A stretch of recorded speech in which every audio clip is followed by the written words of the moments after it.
Pablo Stoll está con nosotros, nuestro columnista de cine y adyacencias. Sí, hoy vengo con adyacencias. Me encanta que vengas con adyacencias. ¿Cómo estás? Muy bien, muy contento por la victoria del hermano pueblo argentino. No terminó, ¿no? Sí, creo que se terminó. ¿Terminó? Liquidado. Debe haber unos festejos de locos, ¿no? Esta conexión que se hizo sin querer, que fue pasar Paraleños con su hit AC/DC, que es Paraleños es una banda argentina de japoneses argentinos que vienen del hardcore. Tenía una banda llamada Tintoreros antes. Tintoreros, claro. Y empezaron a hacer esto de Paraleños, hicieron un hit que era Megadeth, que levantaba un poco una melodía de Leo García. Y después en un momento hicieron esta, que es como una especie de pedido a las radios de que ensucien un poco el dial y que pasen cualquier cosa de heavy metal. Y como vamos a hablar un poco de metal, bien, me pareció como una buena forma de avisarle a la gente de que va a haber metal en este momento en la radio de la diaria a esta hora. Me parece bien. Cuando acaba de ganar Argentina. Eso no lo sabíamos, pero bueno, venir a una banda argentina siempre, o sea, más fiestera como los Paraleños, siempre viene bien. Buenazo. Escuchame una cosita. Hay gente que piensa que yo soy Brian, creo, porque está mandando mensajes de hace rato. Liberen a Brian, bien Brian. Brian se fue hace ratazo. Y se fue a ver el partido. Debe estar en un estado. Brian Maslin. Mi vecino. Sí, claro, eres muy futbolero, debe estar muy... Sí, estaba con la camiseta hoy y todo. Muy contento. Sí. Escúchame, Pablo. Vamos a hablar de ¿Noruega? De Noruega, sí. Estos días que estuvo el Mundial, ¿no? Sí. Y Noruega fue como un poco protagonista, claro hasta sí, el partido anterior con Inglaterra. Y empezó a haber como mucha gente como hablando de Noruega y hinchando por Noruega. Haaland tiene mucho que ver con eso, ¿no? Sí, por supuesto. Haaland es un gran jugador. Sí, pero más allá del jugador, toda la movida de él, de su manera de encarar el fútbol en el lugar que está, los deseos de su futuro. ¿Viste lo que hizo en la mitad del Mundial, no? Compró el libro más caro tradicional de Noruega, que salía un dineral, y lo donó a la biblioteca de su pueblo. No sabía eso. O sea, es increíble porque, ¿no? O sea, apostó por ello, ¿no? Bueno, vamos a hablar o sea, porque un poco lo que le había pasado como zócalo a Julia era en qué pienso yo, sí, en primera persona. Cuando pienso en Noruega. Cuando pienso en Noruega, y pienso en Noruega 2 veces por semana. Opa. ¿Por qué pienso en Noruega 2 veces por semana cuando no hay mundial, digamos? Porque esto venía pasando antes. No, claro, sí. Por 2 razones. Una es que hay un historietista noruego llamado Jason, que me gusta mucho, me hace muy feliz. Tengo todos sus libros, vuelvo a ellos 2 por 3. Hace poco terminé el último que encontré. Se consigue en Montevideo, no es muy difícil. Está en inglés, supongo. No, está traducido al español en ediciones de Astiberri. Astiberri es una editorial vasca que edita mucha historieta independiente, si se quiere, o sea, la historieta que no son de aventuras o de superhéroes, se encuentran en Astiberri. Muchos autores europeos. Jason es noruego, vive en Francia hace mucho tiempo, y yo vine siguiendo su carrera desde el 2002, por ahí, que encontré su primer libro, que en ese momento sí estaba solo en inglés. Después encontré libros en francés, o sea, era un momento en el cual viajaba bastante y cada vez que veía un libro de Jason en algún lugar, lo compraba, no importaba el idioma. Y ahora, bueno, el último que conseguí por acá se llama Amanecer Roto. Y son las historias escritas en pandemia, están bastante bien y son bastante divertidas. Es un tipo como que tiene un dibujo muy... Él es heredero de la línea clara. O sea, digamos, la línea clara es como el dibujo belga, Hergé, Tintín. Y viene trabajando de esa forma. Él dibuja y guiona. Él dibuja y guiona. Creo que todos sus libros son guionados por él, salvo uno que está buenísimo, que se llama La isla de las 100.000 tumbas, que es con un guionista francés.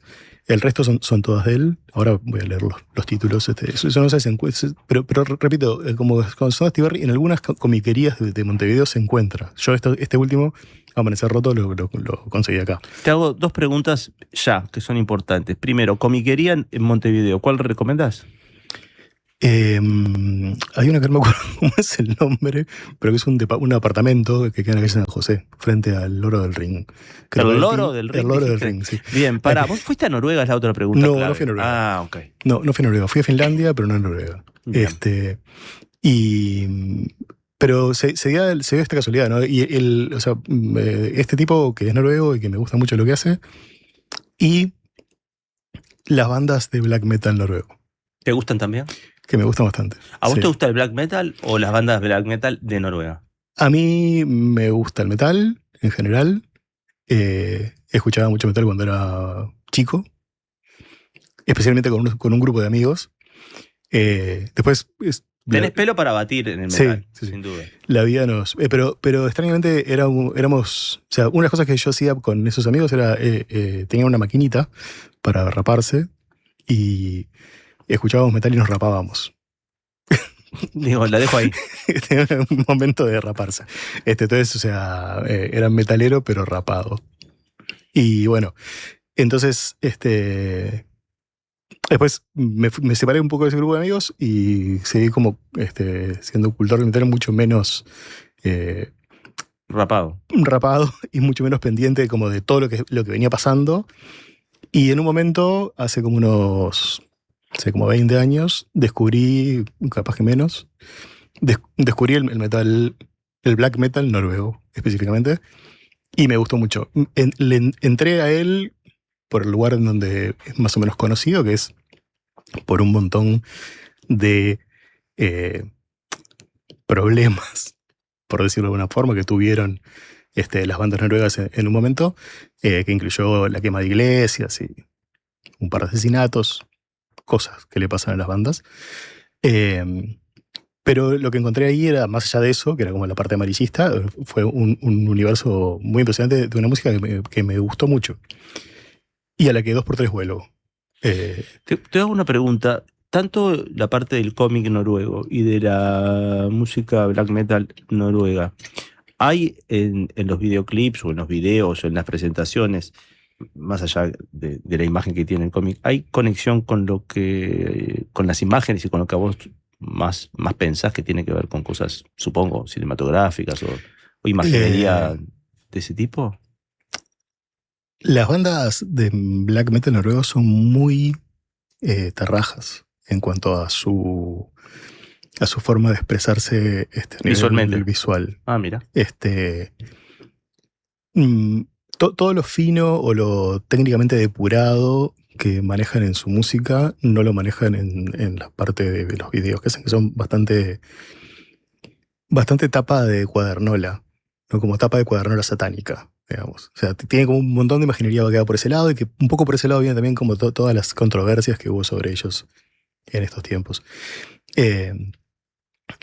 Por otra parte, Jason, el historietista, sí tiene un manejo súper cinematográfico de la forma en que él cuenta sus historietas. Mira. Él maneja una página. Vamos a hablar de Jason, después vamos a hacer el metal. Él maneja como una planilla de viñetas que son siempre o 4 o 6 o 4 o 6. O sea, nunca, o a veces tiene 9 también en algunos libros, pero siempre son, la página está dividida en viñetas iguales. O sea, como mismo tamaño. De 6, ¿no? Estamos viendo un ejemplo de 6. Mismo tamaño, entonces sería como el mismo encuadre siempre. Entonces él trabaja sobre ese encuadre y va variando las cosas que van pasando adentro del encuadre, que es una cosa bastante cinematográfica cuando uno trabaja como que en plano fijo. Y no hace cosas que se hacen en la historieta, que es como la libertad de la viñeta de superponerse, de ser más grande, de no tener el espacio en blanco que la separa. Es formalista, digamos. Entonces, desde ese punto de vista, a mí me atrae mucho su forma de contar, y lo he emulado muchas veces tratando cuando trabajo con los stories, de buscar sobre todo los tiempos. Él maneja, sus historietas muchas veces son silentes, son sin globitos, tienen solo acciones. Entonces hace como un manejo de los tiempos y de los silencios muy impresionante. Y maneja mucho la elipsis, que en el cine es el corte, y acá en la historieta vendría a ser como la relación entre una viñeta y la otra, ¿no? Claro. Hay mucho espacio en el medio. Claro, entonces trabaja mucho sobre lo que pasa en el medio, lo no dibujado, o sea, lo que sería fuera de cuadro, lo que llamamos fuera de cuadro en el cine. Entonces es un tipo como que independientemente de sus historias, que además sus guiones tienen mucha cosa que él trae de la cultura pop, pero sobre todo del cine. Muchas de determinado tipo de cine, del cine clase B, del cine de monstruos de lo Universal. Entonces algunas de sus historias son con una especie de Frankenstein, otras con la momia, otras con unos marcianitos, pero muy, muy clásico marcianito, unos robots. Hay máquinas del tiempo, hay como un montón de cosas que se pueden rastrear a determinado universo cinematográfico. Que él es completamente consciente de que está trabajando eso. Y lo que tiene como inconfundible, más allá de la forma esta en la que plantea sus páginas y sus viñetas, es que trabaja siempre los personajes son animales antropomórficos, muy simples. Entonces, el personaje puede ser un conejo, o un perro, o un pájaro. A veces los pájaros son malos, pero generalmente son animales. Entonces mezcla los animales con la momia.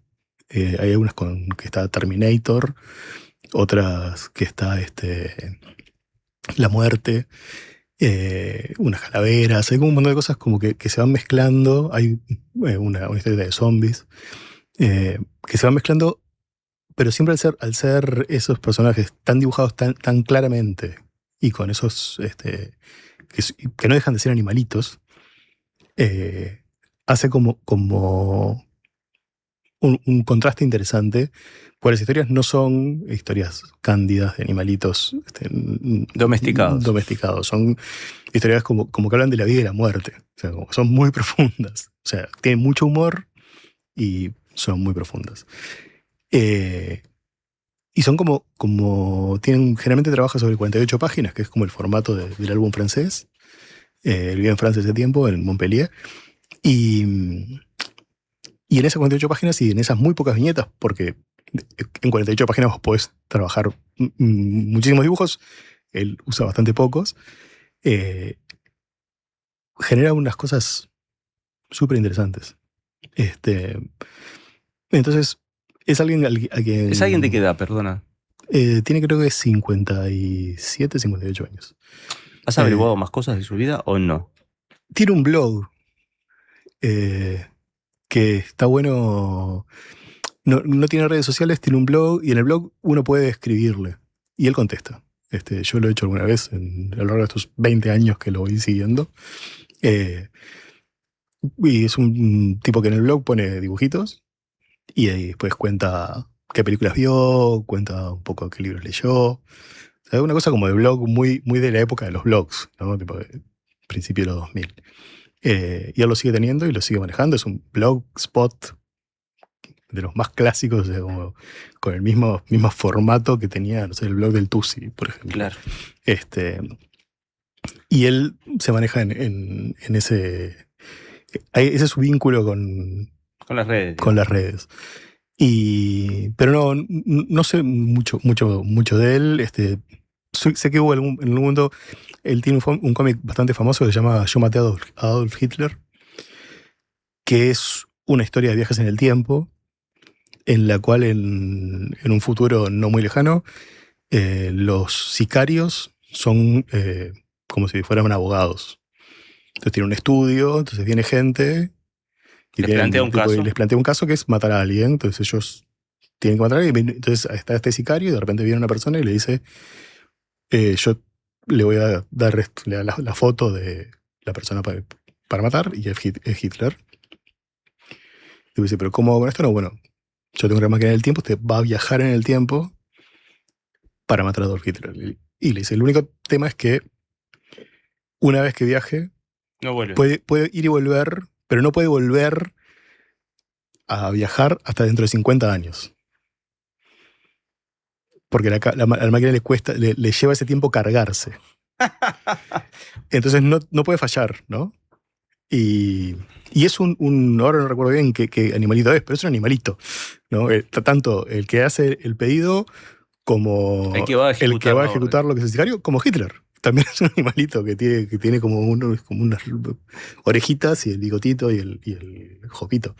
Entonces es como bastante extraño lo que te genera en el leer esa historieta desde ese lugar. Y esta vez como bastante aventuras. Él es exitoso en Noruega.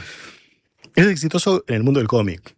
Sí, empezó en Noruega a los 13 años, a los 16 años vendía historietas a una revista, después puso su propia revista, estudió, porque le pasó algo bastante normal, que es los padres le dijeron que tenía que estudiar, que no podía dedicarse a la historieta. Y de hecho estudió, pero siguió haciendo historietas y terminó viviendo la historieta. Ahora vive en Francia, donde hay una industria de la historieta. Claro. Pero también hay una entrevista en la que cuenta que él vive del subsidio del gobierno noruego a los artistas. Y que llegó un momento en el cual, tipo, con una cantidad X de obra, el gobierno noruego te empieza a subsidiar para que vos sigas produciendo tu obra. Por eso pensás en Noruega 2 veces a la semana. Me encantaría ser noruego en ese caso, pero si vamos al otro punto de las cosas que me gustan de Noruega, que son las bandas de death metal, de black metal, es muy importante no confundir black metal con death metal.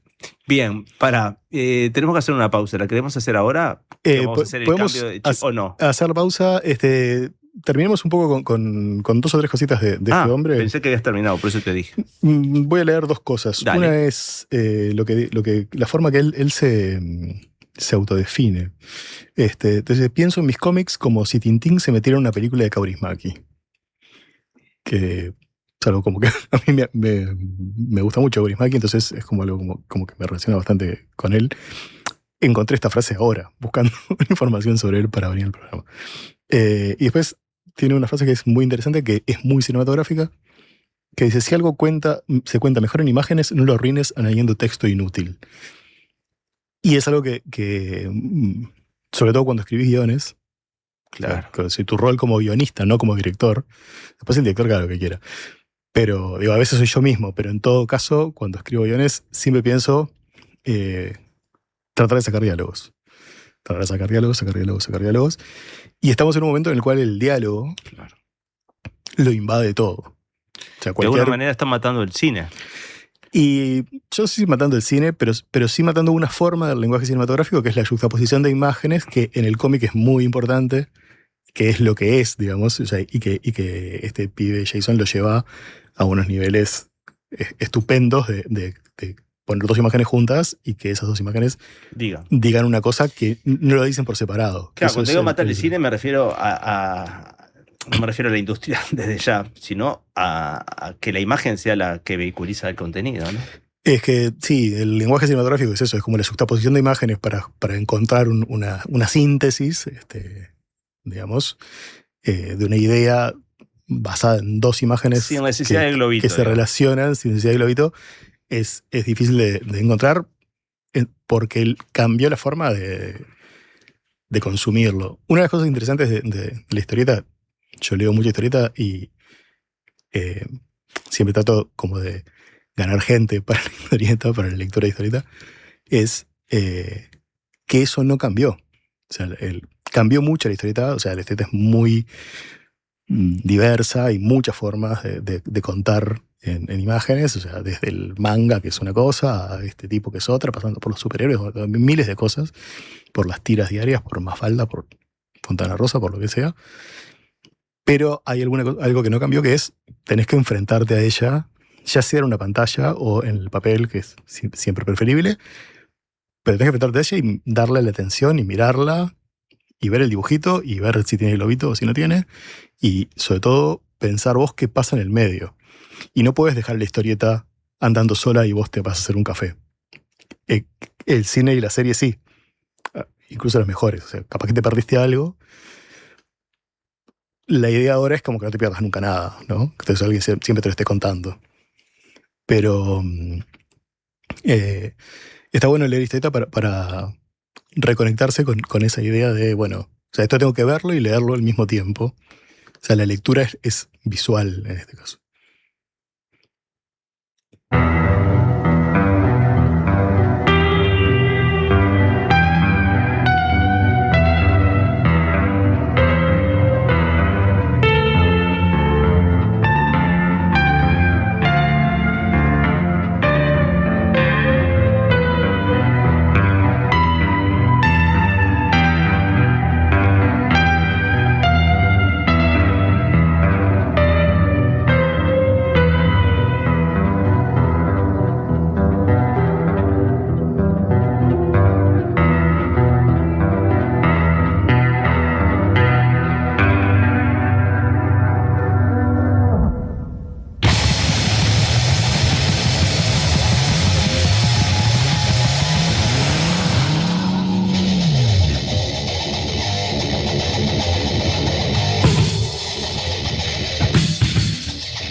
Si usted, señora, señor, sabe o no está seguro de estar en la diaria, está en la diaria radio. ¿Qué idioma que tienen para cantar esta música? ¿Cuál es la diferencia? ¿Por qué no confundir el black metal con el death metal? Es una diferencia técnica de la forma de tocar la guitarra y de tocar la batería y también de emitir La voz. la voz, pero también es una diferencia de la cultura pop del metal, ¿no? El death metal es americano, el black metal es europeo, el death metal es un poco...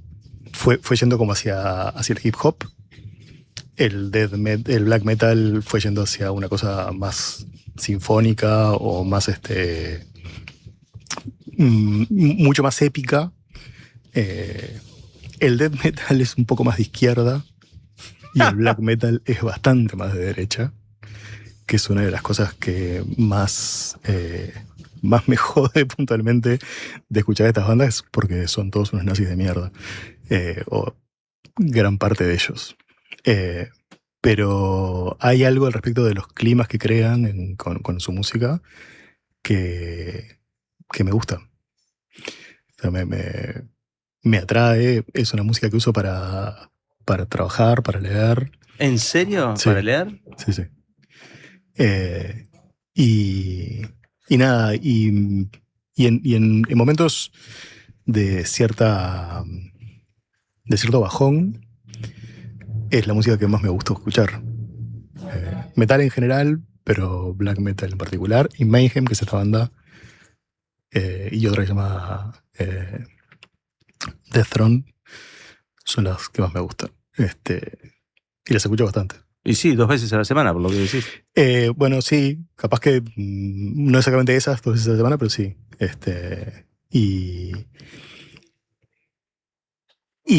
Hay como unas cosas interesantes de esta subcultura del black metal noruego específicamente, es todo eso que pasó, por lo cual yo llegué a conocerlos. Nada, eso yo escuchaba metal, escuchaba sobre todo thrash, que es algo que vino antes, digamos, del black metal. Hay una banda inglesa que se llama Venom, que tiene un disco del año 82 que se llama Black Metal. Y Venom fue como juntó un montón de las subcorrientes del metal que andaban en la vuelta y Las unificó de alguna manera. Sí, las unificó, tipo, y en realidad Venom no es exactamente lo que después fueron estos noruegos. O sea, el black metal tiene un montón de... O sea, como todo esto tiene como un folclore muy grande y una historia muy grande. O sea, hay un libro genial de un pibe argentino que no me acuerdo el nombre, que se llama Nacidos para Arder, que son 360 páginas, que cuenta toda la historia del black metal. También se puede escuchar en podcast, está Nacidos para Arder, está en Spotify. Es muy bueno. Cuenta toda la historia de todas las bandas que fueron importantes, de cómo se fue armando. Y los noruegos estos son lo que se llama la segunda ola del black metal, que tomaron el nombre de este disco de Venom, tomaron un montón de cosas de unos suecos, que en realidad era un solo pibe que se llamaba Bathory. Bathory se llama la banda, él tiene un nombre impronunciable que no me acuerdo. Es muy buena esa banda también. Después hubo unos suizos llamados Celtic Frost, son muy buenos también. Y después llegamos a Noruega, fines de los 80, principios de los 90, con esta banda que escuchábamos, que es Mayhem, que de alguna forma es el lado B del paraíso noruego, ¿no? De este lugar en el cual te pagan por ser artista, en el cual todos se juntan a remar y hacen una pantomima y tienen un montón de plata que viene del petróleo, pero que está manejado por el Estado. Bueno, todas esas cosas tienen de alguna forma eso sacó a estos tipos que eran muy extremos. O sea, que eran metaleros, o sea, metaleros en todos lados. Ellos claramente fueron conociendo el metal por el mismo lado que lo conocimos todos, ¿no? Porque se escucha en la radio, como decía los parlantes al principio, por AC/DC, por Iron Maiden y no sé qué, hasta que de repente llegaron a un punto en el cual empezaron a transformar eso en otra cosa que era muy de ellos. El principal de este movimiento, yo te contaba que tengo los nombres anotados de cómo se dicen ¿Cómo sonarían fonéticamente? Cómo suenan fonéticamente. Y su nombre artístico era Euronymous y él se llama Eustein Aarseth. Y Eustein Aarseth, o sea, Euronymous, era el guitarrista y fundador de Mayhem. Él no solamente fundó la banda, sino tenía una disquería que se llamaba Helvete, que quería decir hasta donde sé, infierno en noruego. Y él y un grupo de sus amigos empezaron como a armar una liturgia al respecto de el metal que tocaban, la forma de tocarlo, la forma de tocar la guitarra, la forma de tocar la batería con el doble bombo. Empezaron como a trabajar sobre eso, pero después empezaron usaron del metal más clásico, de Black Sabbath, a Venom y todo eso, con el cuelgue ese de lo diabólico, el satanismo infernal, y claro, toda esa historia, y lo sumaron a una cosa que no sé si a todos los sorprendió como a mí, pero las camisetas de Noruega, que eran Nike, como las de Uruguay, tenían una tipografía muy especial, con unos números muy especiales, que vienen de las runas vikingas, que son una forma de expresión de letras o ideogramas en realidad, que se grababan en piedra y por eso son como tan duras, ¿no? Pero que las runas, esas imágenes fueron utilizadas por el nazismo.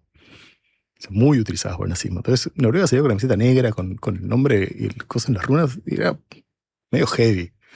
Entonces, para mí era muy difícil no relacionarlo con estos otros pibes que solo se vestían de negro y que eran que buceaban dentro de la historia noruega y del paganismo, una cosa muy anticristiana, muy antisemita, muy anti todo lo que no fuera noruego. Entonces, era como... dentro de eso armaron su historia, metidos todos adentro de esa disquería, escuchando heavy metal todo el día, tocando black metal todo el tiempo. Era una cosa muy underground dentro de Oslo. Y había en ese momento un movimiento muy underground, pero muy interesante y muy globalizado. El metal siempre fue una música muy, muy global. Hay una película muy linda que se llama Headbangers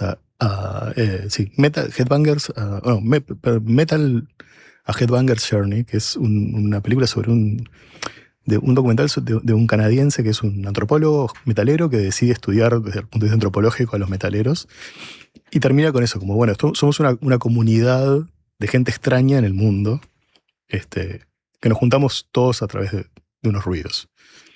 Y en un momento alguien dice, vos podés escuchar a los Smiths y entender el mensaje de yo y vos somos igual de inteligentes.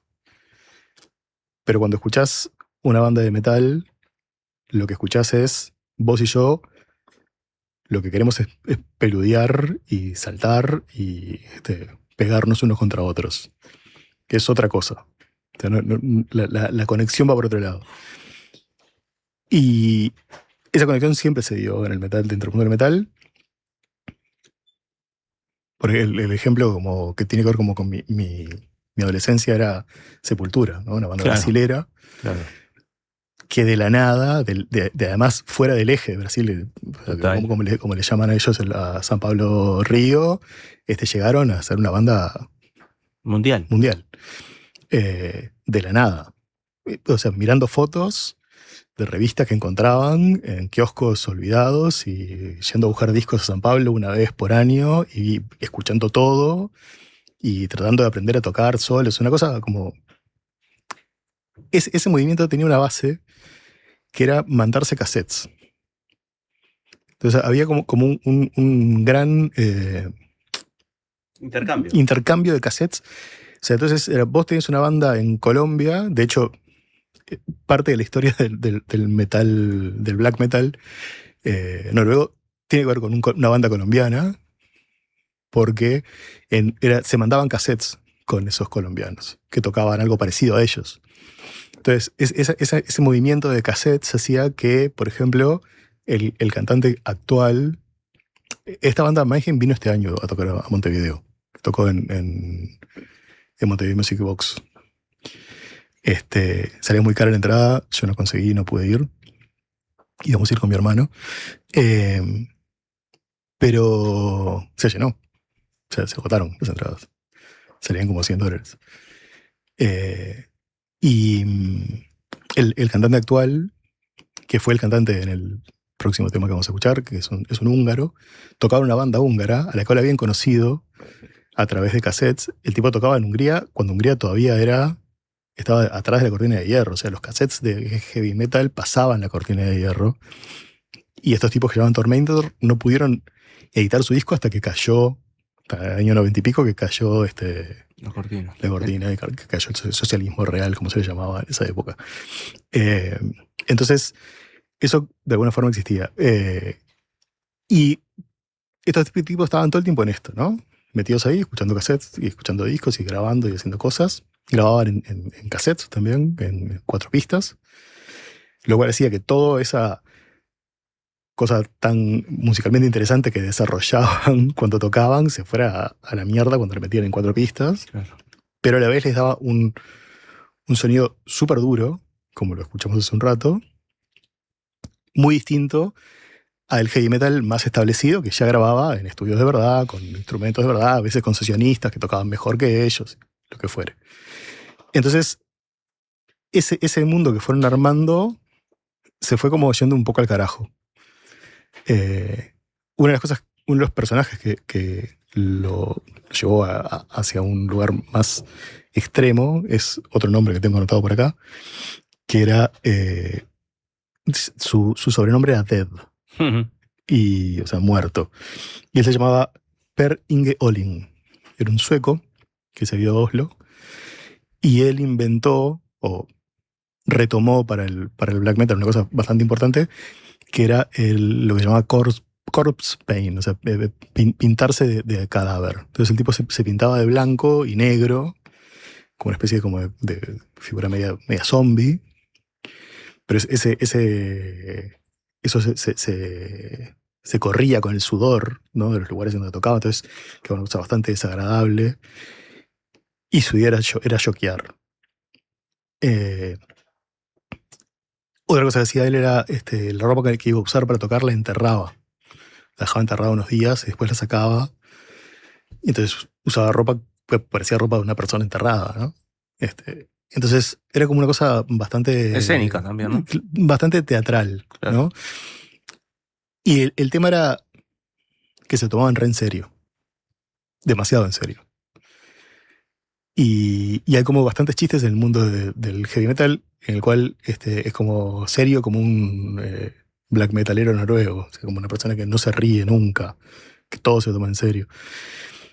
Y dentro de eso que se tomaba muy en serio está la parte interesante, que es la música, y después todo esto que es una Folclore. cosa que sí, pero se le fue de las manos. O sea, en un momento empezaron como con la idea esta de, bueno, el cristianismo destruyó nuestras raíces paganas y destruyó nuestras raíces vikingas, entonces vamos a quemar iglesias. Y fueron a quemar iglesias. Y se quemaron un par de iglesias. Una de ellas del siglo VIII. Una cosa como muy delirante. Y ahí empezó como todo un delirio y una pelea entre los dos miembros de este movimiento más notorios.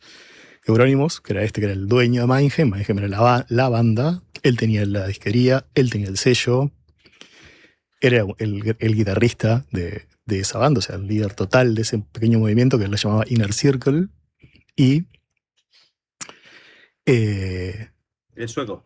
él no, otro, que se llamaba Varg Vikernes. Otro noruego. Otro noruego, que tiene una banda que se llama Borsum, que es una banda muy buena, que a mí me gusta mucho también, que no la escucho porque este tipo es una persona muy desagradable, muy inteligente y muy desagradable, y es como donde trazo mi línea de, bueno, te puedo llevar que eres un pendejo que te hacías el nazi, pero no te llevo que hayas matado a otro y que ahora seas un fascista importante, Vikernes, perdón. Pero bueno, el tema es que lo mató a Euronymous. ¿Sí? Sí, lo mató. Y cuando salió el disco que estaban preparando juntos, él había tocado el bajo en ese disco, Varg había tocado el bajo en el disco de Euronymous, que era el disco de Mayhem que iba a salir después de que Dead, el sueco, se había muerto, se había suicidado. Entonces, cuando salió este disco, que fue muy importante para el black metal, que es el primer disco de black metal noruego que sitúa de una forma en el mundo cuál es el norte del black metal noruego, y de ahí se fueron derivando otras bandas, o otras bandas quisieron llegar a ese lugar. Cuando salió ese disco no había nadie en la banda. O sea, el guitarrista estaba muerto, el bajista lo había asesinado y ¿Estaba en cárcel? Y estaba en la cárcel. Y bueno, y el disco salió igual, y el disco es un clásico total del death metal. Es como bastante impresionante la historia. Pero recomiendo mucho escuchar el disco. Si querés, ahora escuchamos un tema. Vamos a cerrar esta adyacencia cinematográfica con ese tema, sí. Perdón, la adyacencia cinematográfica es porque hay dos películas para ver que están en YouTube. Una de ellas se llama Until the Light Take Us, de Audrey Ewell. Es una película que cuenta esta historia desde el punto de vista de una de las personas que estaban en ese lugar. ¿Está para ver en dónde? En YouTube. Ah, espera. Y después hay otra que se llama Black Metal, The Music of Satan, que es de un tipo que se llama Billy Sebu, que es un americano bastante complicado también, pero que es muy graciosa. que en un momento les pregunta a todas las bandas, dice, che, ¿cuál es tu canción más nazi? Entonces todos quedan así, dicen, no es un chiste. Pero ahí empiezan a contar cosas que decís, bueno, sí, Es esta. es esa, sí. Wow. Pero bueno, espero que después de esta columna de adyacencias vean las películas y lean a Jason, lo pueden encontrar en cualquier librería de cómic de Uruguay, y escuchen Black Metal noruego. Bueno, nos enteramos por qué Pablo piensa en Noruega por lo menos 2 veces a la semana. Gracias, Pablo. De Ha nada. sido un placer. Nos vamos con el disco en cuestión. Nos vamos con el disco que se llama The Mysteries of Dom Satan, una cosa así. Y el tema que elegí, Life Eternal.